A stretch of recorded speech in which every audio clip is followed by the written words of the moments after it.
Hari Om. Hari Om. Om Namo Bhagavate Vasudevaya Namaha. We are with Sri Ajay P Shetty. Doesn't need much of an introduction, but business conglomerate from Udupi district, and a very successful entrepreneur running many businesses across Udupi and other regions as well. So a few questions to start with. So, could you give us a brief introduction, a little bit about your business? Hi, namaste Ritvik. It's very nice to talk to you. Yeah, about the different businesses that I take care.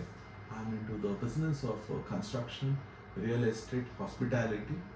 Apart from that, I provide consultancy to startups, and I am trying to be a wealth creator and guide the youth on their journey to be entrepreneurs. So, thank you. Also, you have many restaurants running around Udupi and Manipal. Would you like to give some information about the same? The restaurant business, I find it very interesting because you can bring so many aspects into it. Most of the restaurants have a theme or they have a particular cuisine where you showcase a culture. If I had to talk about one restaurant today with you, I'd like to talk about Maduram, where we have based it on a theme of Sri Krishna, because would be at the end of the day, the identity of it is the city of Sri Krishna. Yes. So all the festivals that are dear to Sri Krishna, we celebrate it very grandly over here. Be it Holi, be it Krishna Janmashtami, to name a few. Apart from that, so many of our sweets that we prepare in this pure vegetarian restaurant have influence of Sri Krishna. For example, there's Jagannath Puri Kaja, which is very dear to Lord Jagannath. And at the other end, we have Mohantal, which is from Gujarat. Again, the name comes from Sri Krishna. And then there you have the Mathura Peda, which is famous around the land from where Sri Krishna was born. It is so great that you have revolved so much of your business around Krishna, because I also truly believe that Krishna is the ultimate, and so we share a lot in common when it comes to Krishna as well. And yeah, I and my friends, my family, we all are a great fan of your sweets, and not only your sweets, your restaurants as well. So recently we also had a short party in a get together in one of your Kyoto Japanese Right. cuisine restaurants in Manipal. Would you like to give some information on that as well? Yeah, sure, why not? As you wish, Ritvik. See, the thing is, Japan again, at the end of the day, shares a lot of cultural values with Bharat. At the end of the day, Bharat has heavily influenced Japanese. When you look at the Japanese god, if I had to name one particular, Benzeten, see her holding Veena. And at the same time, we have Ma Saraswati, who also holds Veena, and both of them are a goddess of learning at the end of the day. And the thing is, the Pan-Asian, if I have to be particular, the Japanese cuisine, just like Indian cuisine, makes you very feel hearty and soulful. So the experience may be different in terms of how you feel with the food, but at the end of the day, the goal is the same. You are bringing culture into the palate.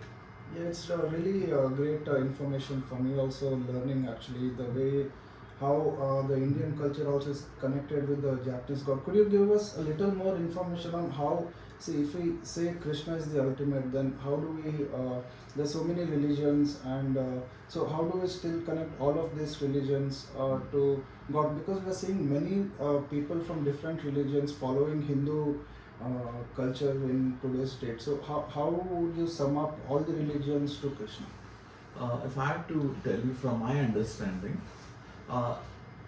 see, the truth is one, but the forms are different. The method to reach that truth is different. So, in their own experiences, people experience divinity. Divinity, I believe, is something that you will have to experience it yourself. It cannot be explained in books. And I believe beautiful are those concepts which says that there are so many ways to approach it, and you can choose what you want rather than the ones that enforce you to certain things, because you have a freedom to experience it at your own pace, with your own understanding.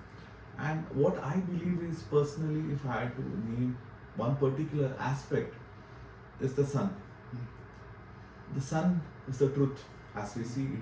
And today science has proven that sun gives life, and every life is there because of sun. If you look at Sanatana Dharma, it says that the sun is the life giver, destroys darkness, ignorance, cold, enemies, and so many things at the end of the day. And even in astrology, when the sun is placed rightly in your horoscope, it gives you the right amount of pride and the right amount of sustenance. The sun signifies the soul. And we have a part of divinity within us which keeps us alive. As long as that divinity is there within us, we have life. The moment that soul leaves the body, you don't have life anymore. And this soul, you could say that it is a drop in an ocean. The whole ocean is God. And we also are droplets in that whole ocean. And why I am bringing sun in particular is, as you know, we worship sun. Even Bhagwan Ram, before the defeating Ravan on the last day, he prayed to the sun. The Rishi Agastya came and gave him the Aditya Hridaya Stotram. He chanted it twice, and then he was able to defeat Ravan. That's in significance that God himself, when he takes a human form, he has shown us a way how we can go forward. So that's one thing I want to highlight. And at another end, you see, even in the Roman culture, there is a sun god called Sol Invictus. And later he was also called in the Iranian culture, and because it was a interconnected empire, called Mithras. I think even in, sorry to interrupt you there, but even in, I think, the Egyptian culture, we have the Exactly. eye of the Ra, the sun god. We do. So there are different, what I'm trying to highlight is different sun gods with different name. So there is Sol Invictus, Romans worship. Even today the Roman soldiers worship Sol Invictus. And then you had Mithras around this thing, you know, the Mesopotamian, the Iranian, around that belt. And then even in Inca civilization, there were sun temples. Before Spain conquered Peru and that whole Inca belt, they were all sun worshippers, the entire South America, before the conquest by Spanish and the Portuguese colonizers. So they were all worshipping sun. You look at Aztec civilization, the Mexican, which again Spain conquered, they were all worshipping sun. So what I meant to say is, the whole world used to worship nature in a different form, in their way of own liking to reach it. And divinity accepts anything that's, you know, offered with devotion and sincere service.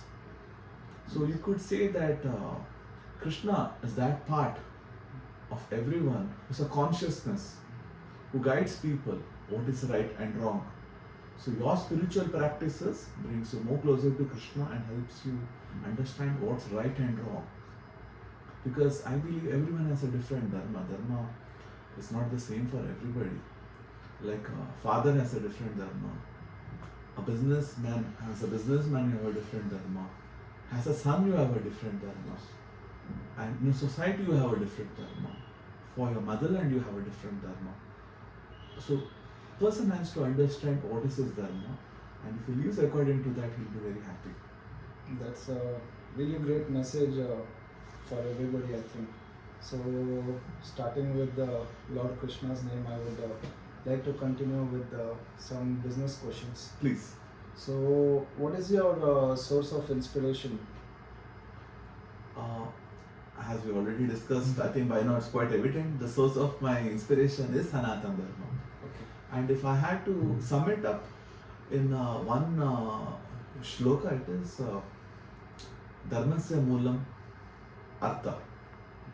That basically means that you know, for Dharma to be followed, there has to be wealth.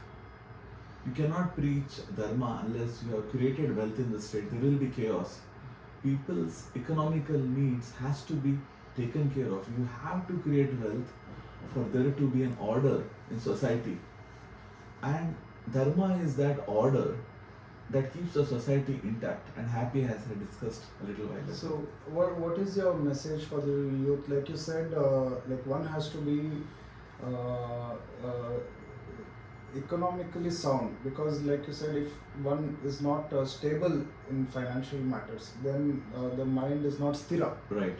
So to the youth, when a youth is not stable, in financial matters? How do they go hand in hand the to earn the income as well as follow the path of the God? See, that's the reason I stress that one of the things I do out of passion is I try to guide young budding entrepreneurs to the best of my knowledge because they need guidance at the start. Yes, I See, totally agree on that because my previous conversation with you, I think we spoke for about an hour just on the Dharma and Krishna. right, And it's been almost, I think, 8 months to 1 year since we last met. And right, I have been following, since I met you, I have gained a lot of inspiration and a lot has changed for good in my life. glad. So, yeah, continuing, what is a typical day like for you in a business day? See, in a business day, if I have to tell you, first you try to understand what are the different departments up to. Like you have various departments performing functions. See, at the end of the day, a successful business is how successfully you can delegate your work. At the end of the day, business is an art of delegation. You cannot be doing all the works by yourself. You have to delegate your finance to somebody, your HR to somebody, your supply chain to somebody, and marketing to somebody, and any other aspect of the business. You'll have to do a subcategorization of it, and you have to delegate. And you'll have to check with the heads of the department how are they performing, what are the issues that you are facing today. That's one thing. And typically in a week twice we have a meeting where the heads of department discuss to see are we in align with our vision, how are things going, what new things can we implement. Apart from that, we take feedback from our customers, our suppliers, and if there are any issues, meet the concerned supplier and sort it out. Of its customer, our team gets back to them and asks them how can we improve your experience, because it's a continuous process. You keep taking feedback and you have to keep improvising it. Nothing is stagnant, because see, there is something that you like today and like customers like today, a dish maybe, if I have to be specific with a restaurant. Over a period of time, the next generation that comes, they may not be liking that dish. You may have to remove it, or you may have to improvise it with the So, being up time. to date with the trend and putting systems in That's place and having the right people. So, when we say having the right people in place, so what are the biggest challenges you face as an entrepreneur? See, the biggest challenge we face is motivated employees, because you can only motivate someone who's interested. So a lot of times people do not know what they want; they just want to earn some money, and then they have a weekend getaway where they try to forget everything, and then they come back with Monday blues. So I say, understand what interests you, what excites you, do that kind of a job. Once you do that, naturally you become good at it. Money and everything will follow. Yes. So this is the challenge that we face. So I try to find employees interest and try to offer them what all jobs we do, so that they can be in line with both their passion as well as with what we are looking for. There is a match. Apart from that, another challenge that we face, in fact almost all businesses face, are the government policies has to be more friendly, frankly speaking. I mean, there can be a lot done to increase the ease of the business from the side of the government. They need to involve business more in decision makings. Yes. We need less populist schemes. Popular schemes are putting burden on the state and the central budgets, and in turn we see that creating stresses on the business. Yes. So that's one thing. There has to be a balance. Yes. And apart from that, wealth creators has to be respected in our country. We see that in a country like USA, wealth creators are worshipped, adorned. So look at the population of our country. How many jobs can we go looking for? We can't. I myself see that so many people they're trying so hard to get into a company, and so much of energy and effort is wasted, and the openings are not too many. Yes. What we need to create is, we need to create an environment where entrepreneurship is honored and wealth generation becomes easy. We need to create more startups, we need to create more business. Basically, we have to create more people who can create jobs rather than them looking for it. Once you have created that kind of an environment, naturally the economy would be more prosperous. So I spend a lot of time understanding the subjects, meeting the stakeholders, looking for talent, and trying to be a part of that system so that we can create that kind of environment over here that's very friendly for business. Yes, no, I totally get you from an entrepreneur's perspective. I feel wealth creators have to be given importance, but whereas we see that our system is more of, I wouldn't like to use the term harassing, but that's pretty much what is happening with the tax brackets. Right. And even in my entrepreneurial journey, sometimes we make mistakes. We don't know, we are learning. Exactly. So instead of telling us how it is to be done, we are seeing, we are getting notices and things like that. So there is nobody to guide us. So we need Right. a guidance system in place. Maybe if it's done part of the schooling system, where at a young age, some financial literacy courses has to be included in Very our much. It's a life skill. education It system. has to be there, you know. Yes. Understand taxation, understand a little bit about savings. This has to be taught. It's a very essential skill. Yes. So hopefully our coming generations will get the financial literacy at a very younger age. I'm very hopeful because we see the next generation is moving forward in that direction. I think it is just a matter of a time till we all come on a common platform, start discussing it. And once we get that kind of an unity, I'm sure that change will happen. What are your favorite aspects of being an entrepreneur?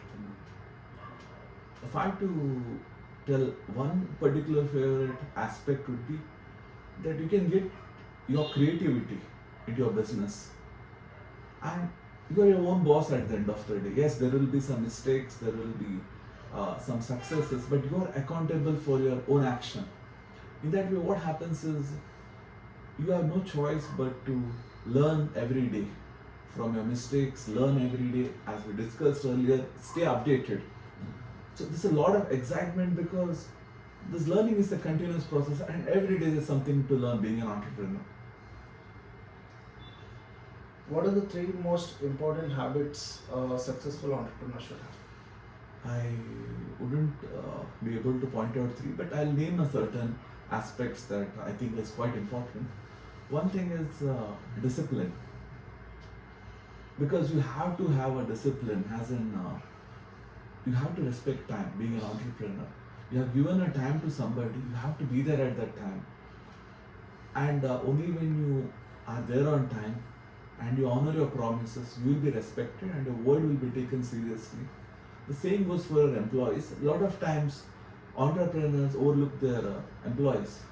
When you have discipline, you go to the office at the same time, you maintain a certain kind of routine, and you're very punctual with your timings. You earn respect everywhere, and you'll always be taken very seriously. Another aspect is perseverance. See, entrepreneur is not a smooth sailing journey. There are ups and downs, especially in the initial stage. It's very difficult because you will not have anything substantial to show on the ground. It'll take a little time for things to take off.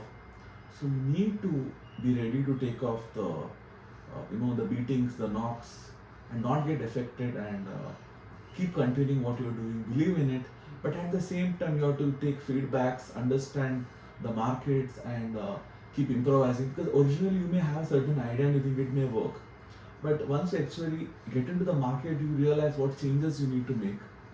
But the core idea still has to be there, what you started for, but certain things need to be at the end of the day altered, which with only passage of time you would realize what exactly needs to be done. So you have to have a lot of perseverance. Apart from that, another aspect that needs is innovation. In business, it's a competitive market. How are you going to differentiate yourself from competitor? There must be something that you would do differently from others. For that, you have to have a constant set of innovations being done, be it in the product, be it in the service, be it in the approach. It can mean anything, but innovative has to be there in the DNA if you have to be a successful business person. And I think the last particular aspect would be calculated risk taking. Everyone tells you as an entrepreneur you have to take risk. Definitely, you have to take risk. Once you take risk, there will be no reward, but there has to be a calculated risk. It cannot be a blind risk, and it cannot be a very little risk also sometimes. Risk taking does pay off, but there has to be a certain kind of calculation behind taking that risk. I think these are the qualities what I observed in my everyday to life that an entrepreneur needs to have. Definitely, innovation has to be part of the business, because otherwise everybody doing the same thing. There's no much difference. When we talk about innovation, I would like to point out one very good innovation what I found in your product aspect. So the jackfruit biryani what I tried in your place is excellent, and I would recommend it to anyone. That's my favorite. Thank So you. I've had non-veg dishes before, but after eating the jackfruit biryani you serve, I don't feel the urge to eat non-veg biryani anymore. I'm satisfied. glad. I get the kind of satisfaction get in non-veg food in your jackfruit biryani. It's definitely something to taste. Thank you so much for your support. And so, lastly, what would be your message for the youth? My message for the youth would be that at the end of the day, I want every one of them to be successful. I want every one of them to be economically well off. And I want every one of them to contribute to our country. So for this, I would always tell one thing to the youth is that stick to your roots. While you talk about economics, you want to be that extra successful, extra larger than life person. You want to create that legacy. Have understanding of your culture, and at the same time, be spiritually developed as well. If I had to give you an example on that particular aspect, you know the founder of Apple, Steve Jobs. He did well with this company, and at some point of a time, he did not know where to go. So guess where did he come for that? Came to Bharat. Yes. Came to Rishikesh. He was looking for King Chidam. He was looking for Neem Karoli Baba. Yes. There we found Hanuman Chalisa. Yes. He found his victory. He knew now what exactly had to be done. He went back to America, and after that there was no looking back. And you know what has happened to Apple today? Yeah, I think Look at even this state. Mark Zuckerberg Exactly. also has. You're right, Rizvik. Steve Jobs told Mark Zuckerberg Yes. because even he had a low time in his life. So the Silicon Valley, which is so much famous for wealth creation, where all the entrepreneurs look up to, where are they looking to? They're looking to Bharat. Yes. So we are having it here, and we're not going there. Coming there because a lot of the foreign culture is trying to follow the Indian culture for success, but a lot of our youth is getting accustomed to the foreign culture. So how do we find a balance in this? Because the youth also at that age, why Steve Jobs has come there, because he's had his share of fun at his young age. So if we see that, how do we balance? It is maybe difficult to expect a 18-year-old to get awakened, because Right. everybody has their Right. set of. So how do we balance this spiritual side and the other side of it?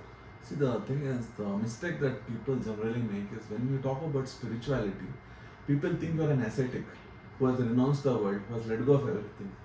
Spirituality at the end of the day is becoming aware of your karma, that there will be a certain reaction. So do It you is think karma becoming is real?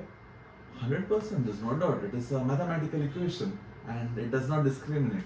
It is a perfect mathematical equation. It's just that we don't know what exactly the equation is, but it works in its own time because we don't know that variable time, how it's calculated. But it is there. So, adding one more thing to karma, let's say destiny. So, some say we are predefined destiny, and some say that we come with a blank paper, and some say that our ancestral karma also is attached to us. So, what do you have to say on this? Is it predefined or is it our actions that define our destiny? So what you said is right.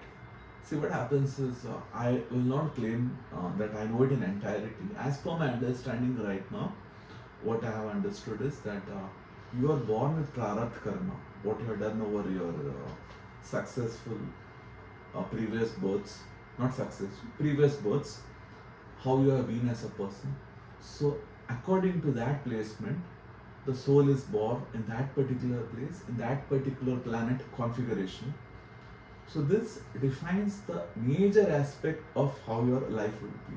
For example, this would define how your mother will be, how your father will be, how your siblings would be, how your spouse would be, how your children would be, what kind of job would you be doing, how much money you would have, how much gains you would have, how would your friend circle be. A lot of them are defined, but there is a small portion of it that is left to your current actions. So again, I say it's a mathematical equation. Your current action plus your previous karma mold the outcome. For example, like if I had to tell you that today it is written that there is going to be an extreme heavy rainfall today. What your good current karma in this life and your actions will do is it will equip you with a good enough umbrella to make sure that you do not get wet and you do not get impacted. At the same time, if your current karma or this is not strong enough and the prarabdha is also bad, that rain can do a lot of harm to you. It can bring a disease which would probably leave you in hospital for 2-3 weeks getting a treatment. So our current karma is equally important. We cannot change our prarabdha karma, that's already done. But why spirituality and culture comes in place is, a lot of times people wonder, why do bad things happen to me? What did I do? So when you are spiritually aware, and our culture, our ancient rishis were scientists, they researched. It's not something that they accidentally wrote. They were able to calculate exactly when an eclipse would happen even before a telescope was invented. Rahu and Ketu are the points in the sky where eclipses happen exactly, and the Vedic calculations would know the exact duration of an eclipse. How is that possible sitting over here? That is the beautiful science. So what I'm trying to tell is that understanding your culture, there are different ways to see in our culture, how were you in your previous life, what happened, why, what's happening, and probably a rough estimate. It's not written in the stone what will happen tomorrow exactly, but it will give you a fair idea of what a future time would be like. How can you be prepared for it? So what happens is, when you are aware of your culture and your spirituality, what happens is you understand what is the necessary transition the soul needs. Say for example, sometimes what happens is with the soul, there are some pending karmas. There are some actions that has to be corrected. So in this life, you have to, correct your karmas. You have to evolve certain qualities that you did not develop or pay attention to your soul in your previous lives. So that happens when you take it, the soul starts evolving. As the soul starts evolving, it starts, creating a good karma. And when it starts creating a good karma, and when it starts becoming aware, it gets closer to the divine, which is the ultimate purpose of life, moksha. Yes. So that's a really good message. I would like to give a small example. Please. When you said rain and spirituality. So our family had a property where it was a commercial property on the ground floor, and every year for last let's say 30 years, it used to rain, and we had about 2 feet of water every year. It used to get flooded. So the commercial property really wasn't getting the value it's supposed to get, and not many tenants were also coming to that place. So this year I went through a very low phase in my life, which was recently, and I prayed really hard to God that somehow please don't flood this area this time, so that I get some income from this property. And I don't know, could be a coincidence. It flooded everywhere around except for that shop area. I truly felt God has blessed. Maybe it's a coincidence, but it's just the impact has come. The floor has gone a little inside, but except for that area, and we got a tenant also after that. We truly are grateful to God. It's His mercy indeed. So we have to, as you said, keep God in front of everything we do, before everything we do, And at the same time, we have to do good karma. That's the most important thing. Because God makes us aware. When you're doing a wrong, if you're spiritually aware, you'll immediately see that there's a voice telling you that this karma is not proper. Please correct it. yes. So it's God giving us, when we find the hardships, I feel it's God giving us message in different ways to connect to God. So, Right. so I think we can take it as blessing in disguise and start our spiritual journey when we are facing a lot of challenges in life. Right. So I think we are about time. Ajay, thank you for your valuable time. I hope we can have this soon, and I'm sure this interview with you is a great source of inspiration to many youth. And thanks again. Thank you, Ritvik, for coming over. You yourself are quite an inspiration to the youth. Oh, thank you so much. Thank you. Thank you.